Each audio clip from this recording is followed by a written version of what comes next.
কি খবৰ তোমালোকৰ সকলোকে মোৰ নতুন এটা ভিডিঅ'লৈ স্বাগতম জনাইছোঁ। আশা কৰোঁ চাগে তোমালোকৰ প্ৰস্তুতি ভালদৰে চলি আছে। ঠিক আছে, আজি ভিডিঅ' তোমালোকক মই ক'ম যে অগ্নিবীৰ যোনটো ফিজিকেল টেষ্ট কেনেদৰে হয় আৰু যোনটো ৰানিং তোমালোকক কৰিবলৈ দিয়ে, এটা গ্ৰুপত কেইটাকৈ ল'ৰা দৌৰিবলৈ দিয়ে আৰু কেইজন ল'ৰা ৰখায়।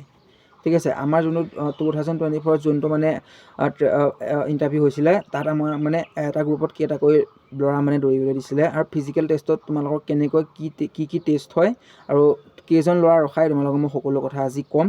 তো ভিডিঅ'টো যিমান পাৰা লগৰ হ'লে শ্বেয়াৰ এটা কৰি দিবা। ঠিক আছে, এটা ইম্পৰ্টেণ্ট ভিডিঅ' হয়, মোৰ নিজৰ এক্সপিৰিয়েঞ্চৰ ফালৰ পৰা ক'ম। মই নিজ চকুৰে মানে নিজেই দি আহিছোঁ, তো মোৰ এটা এক্সপিৰিয়েঞ্চ আছে। ঠিক আছে, মই নিজৰ এক্সপিৰিয়েঞ্চৰ ফালৰ পৰা তোমালোকক ক'ম আচলতে কিমান ল'ৰা ৰখায় আৰু কিমান ল'ৰা মানে বাহিৰ হৈ আকৌ ঘূৰি আহিবলগীয়া হয়। ঠিক আছে, প্ৰথম তোমালোকৰ এক্সামত যোনবোৰ ল'ৰা পাছ কৰে, তো তেওঁলোকক মানে ফিজিকেলৰ কাৰণে মাতিব। তোমালোকক যোনবোৰ ল'ৰা মানে এক্সামত পাছ কৰে তোমালোকক ফিজিকেল টেষ্টৰ কাৰণে মাতিব, আৰু যোনবোৰ ল'ৰা মানে ফিজিকেল টেষ্টত পাছ কৰে তেওঁলোকৰ শ্লিপ দি দিয়ে আৰু তেওঁলোকৰ নেক্সট দিনাখনিয়ে ডেট দি দিয়ে, মানে মেক্সিমাম নেক্সট দিনাখনি তেওঁলোকৰ মেডিকেল হৈ যায় মানে। ঠিক আছে, তো চাওক তোমালোকে যোনদিনাখনি ফিজিকেল দিবৰ কাৰণে যাবা বহুত কষ্ট কৰি যায়। ঠিক আছে, বহুতো আমাৰ বেছিভাগ মানে দুখীয়া ঘৰৰ ল'ৰাই যায় ইণ্টাৰভিউ দিবলৈ। ঠিক আছে, অগ্নিবীৰৰ মেক্সিমাম দুখীয়া ঘৰৰ ল'ৰাই যায়, মিডিল ক্লাছ ল'ৰাই যায় দিবলৈ। ঠিক আছে, তো তোমালোকে বহুত কষ্ট কৰি যোৱা সেইদিনাখনি। ঠিক আছে, তো যেতিয়া তোমালোকে ৰিজেক্ট হৈ গুচি আহিবা, তোমালোকৰ নিজৰ মনতে তোমালোকে কন্দা কটা মানে চলি যায়। বহুত বেয়া লাগে ন, যিমান কষ্ট কৰে, ইমান এক্সামৰ প্ৰিপেৰেশ্যন কৰি এক্সামত পাছ কৰি ইমান টকা পইচা খৰচ কৰি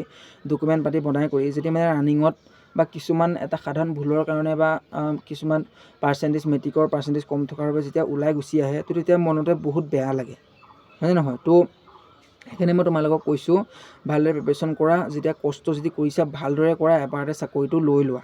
ঠিক আছে, তো ফিজিকেল টেষ্টত তোমালোকক কি হয় মই তোমালোকক কৈছোঁ, শুনা ভালদৰে। তোমালোকৰ ফাৰ্ষ্টলি তোমালোকৰ মানে গেটৰ পৰা তোমালোকে এণ্ট্ৰি হ'ব। তোমালোকৰ আধাৰ কাৰ্ড, তোমালোকে ডকুমেণ্ট চব লৈয়ে যাবা, গম পাই তোমালোকৰ ডকুমেণ্ট কি নিব লাগে, মই আগৰ ভিডিঅ'ত জনাই দিয়া আছে। আৰু তেতিয়া মই তোমালোকক কৈ দিম। ঠিক আছে, টাইম আহিব কৈ দিম আকৌ ভালদৰে। তোমালোকে আধাৰ কাৰ্ডৰ যোগেদি তোমালোকৰ এণ্ট্ৰি হ'ব। ঠিক আছে, এণ্ট্ৰি হোৱাৰ লগে লগে তোমালোকৰ ৰানিঙৰ কাৰণে গ্ৰুপ ছিষ্টেম কৰিব, মানে যদি 5টা গ্ৰুপ হয় 5টা গ্ৰুপ পৰিব, আৰু যদি বেছি ল'ৰা হয় বেছি গ্ৰুপ পৰিব, আৰু যদি কম ল'ৰা হয় তোমালোকৰ 4-5টাই গ্ৰুপ পৰিব, বেছি গ্ৰুপ নপৰে। ঠিক আছে, তো এটা গ্ৰুপত প্ৰথমতে তোমালোকে এটা গ্ৰুপত বেছি ল'ৰা নিদিয়ে। আমাৰ ফাৰ্ষ্ট গ্ৰুপত যোৱাবাৰ প্ৰায় 89 মেক্সিমাম ল'ৰা দিছিলে, আৰু বাকী কিছুমানৰ লাষ্ট গ্ৰুপটোত 100+ দিছিলে। ঠিক আছে, তোমালোকে এটা গ্ৰুপত বেছি ল'ৰা নিদিয়ে দৌৰিবলৈ। ঠিক আছে, মেক্সিমাম 100 দিয়ে। তো তাৰ ভিতৰত যোনবোৰ মানে এক্সিলেণ্টবোৰ মানে ৰখাই লয়, মানে যোনবোৰ মানে এক্সিলেণ্টবোৰতো ৰখাই লয়। ঠিক আছে, এক্সিলেণ্টবোৰতো সোমাই যায়, কিন্তু যোনবোৰ গোট সোমাই তেওঁলোকৰ বাবে অলপ চিন্তা হয়, কাৰণ তেনেকুৱা গোট সোমোৱাৰ লগে লগে বাকী মাৰ্কছবোৰ কমি যায়, মানে কমি যাব। 100 ভিতৰত যদি তোমালোকে এক্সিলেণ্ট সোমাব পাৰে 100 ভিতৰত 100ই পাবা। ঠিক আছে, কিন্তু যদি গোট সোমোৱা তোমালোকে তেতিয়া মাৰ্কটো কমি যায়, 48 পাবা। কিন্তু তোমালোকে যদি ৰানিং এক্সিলেণ্ট মাৰিব পৰা তোমালোকে 60 পাবা, আৰু চিনাপ যদি তোমালোকে 10টাত মাৰিব পৰা তেতিয়া তোমালোকে তাত 40 পাবা। টোটেল মিলাই কৰি তোমালোকৰ মানে 100 হৈ যায়। আৰু বাকী তোমালোকৰ যোনবোৰ প্ৰথমতে তোমালোকৰ ৰানিং হ'ব। ঠিক আছে, ৰানিং হোৱাৰ পিছত তোমালোকৰ চিনাপ মাৰিবলৈ লৈ যাব। ঠিক আছে, ৰানিং হৈ যোৱাৰ পিছত তোমালোকৰ অলপ ৰেষ্ট দিব, তোমালোকক জুচ খাবলৈ দিব এটা বিস্কুটৰ পেকেটৰ লগত। আমাক দিছিলে তেনেকেই, আমাৰ তেজপুৰত হৈছিলে। আমাৰ যোনবোৰ তেজপুৰত দিবলৈ গৈছিলে তেওঁলোকে গম পায়েই। ঠিক আছে, তেওঁলোকে গম পায় মানে আমাক যেতিয়া তোমালোকে ৰানিং কৰি আহিবা, ৰানিং কৰি অহাৰ পাছতেই মানে জুচ দিয়ে এটা খাবলৈ, জুচ এটা দিয়ে বিস্কুটৰ পেকেটৰ লগত। তো তেতিয়া তাৰপিছত অলপ দেৰি ৰেষ্ট দিয়ে, তাৰপৰা ডাইৰেক্ট মানে চিনাপ মৰাবলৈ লৈ যায়। ঠিক আছে, তোমালোকৰ ৰানিং আৰু চিনাপৰ মাৰ্কছেই মানে জোখ হয়। টোটেল ৰানিঙত তোমালোকৰ 60 থাকে আৰু চিনাপত 40, টোটেল 100 হয়। 100ৰ ভিতৰত যদি 100 পাই থোৱা তোমালোকৰ নিজৰ কাৰণে বহুত ভাল হয়, মানে ফাইনেল মেৰিট লিষ্টৰ নাম আহিবৰ কাৰণে। ঠিক আছে, আৰু বাকী তোমালোকৰ সেই ৰানিং আৰু চিনাপ হৈ যোৱাৰ পিছত তোমালোকৰ যোনবোৰ জিগজেগ আৰু তোমালোকৰ যোনটো 9 ফিট ডিছ, মানে 9 ফিট লং জাম্প, আৰু তোমালোকৰ যোনবোৰ চিটাপ, সেইবোৰ মানে নৰ্মেল, তোমালোকে জাষ্ট পাছ কৰিলেই হয়। ঠিক আছে, ইমান সেইবোৰ চিন্তা নাই। কিন্তু মেক্সিমাম তোমালোকে চিনাপৰ ৰানিঙত এক্সিলেণ্ট মাৰিবই লাগিব। তেতিয়া তোমালোকৰ মানে নাম হোৱাৰ চান্সটো বহুত, মানে পাছলৈ মানে নাম হোৱাৰ চান্সটো বহুত বাঢ়ি যাব। ঠিক আছে, তোমালোকৰ নিজৰ কাৰণে ছেফ জোনত থাকিবা, নিজৰ কাৰণে তোমালোকৰ ভাল হ'ব, আৰু নিজাপত ডাইৰেক্ট সোমাই যাব। তোমালোকে যদি 100 ভিতৰত 100 মানে লৈ আনিব পাৰা, ডাইৰেক্ট তোমালোকে যে নিশ্চিত থাকিবা যে মোৰ নাম আহিবই। আৰু তেতিয়া তোমালোকে ট্ৰেইনিঙৰ বাবে তোমালোকে প্ৰস্তুতি আৰামছে মানে নিজৰ পৰা পাৰ্চনেলি তোমালোকে প্ৰস্তুতি চলাই থাকিব পাৰিবা।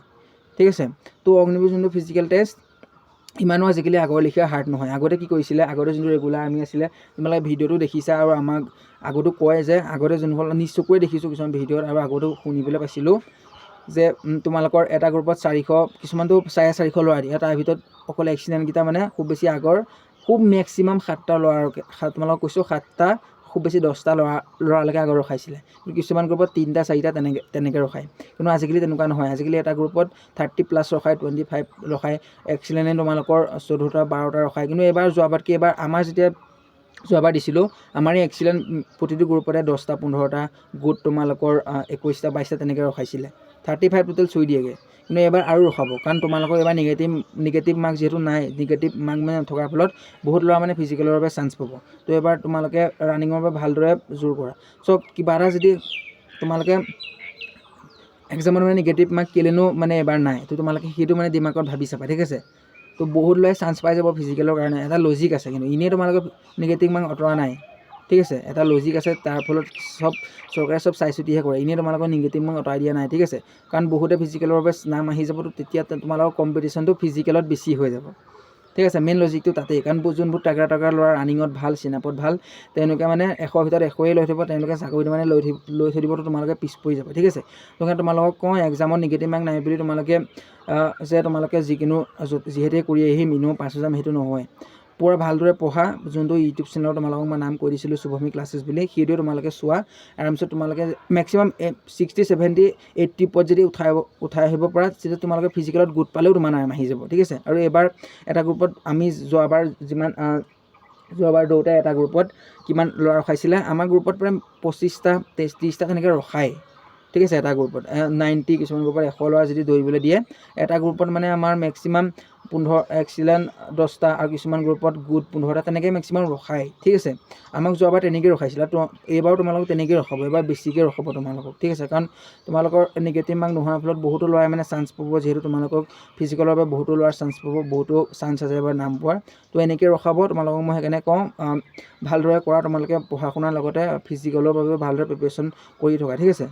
তোমালোকে নিশ্চয় তোমালোকে চিন্তা কৰি নাথাকিবা, তোমালোকে নিশ্চয় নাম আহিব, যদি ভালদৰে প্ৰিপেৰেশ্যন কৰিছা নিশ্চয় নাম আহিব। কিন্তু তোমালোকে মানে এক্সামৰ লগতে ফিজিকেলৰ বাবে ভালদৰে মানে কষ্ট কৰা, ফিল্ডলৈ গৈ ঘূৰি নাথাকিবা, টাইম স্পেণ্ড নকৰিবা, বহুত টাইম কম আছে তোমালোকৰ পিছতো। সোনকালে এক্সাম পাতি দিব, অতি সোনকালে এক্সামৰ ডেট আহি যাব, এডমিট আহি যাব, তোমালোকে গমেই নাপাবা। সেইকাৰণে ইণ্টাৰনেট যোনবোৰ কাম বহুত স্পীড হয়, তো তোমালোকক মই কৈ দিলোঁ এটা গ্ৰুপত কিমান ল'ৰা ৰখায়, ফিজিকেল টেষ্ট কেনেদৰে হয়, তো তাৰ মতে তোমালোকে প্ৰেক্টিচ কৰি থকা ভালদৰে, নিশ্চয় তোমালোকৰ নাম আহিব, ঠিক আছে।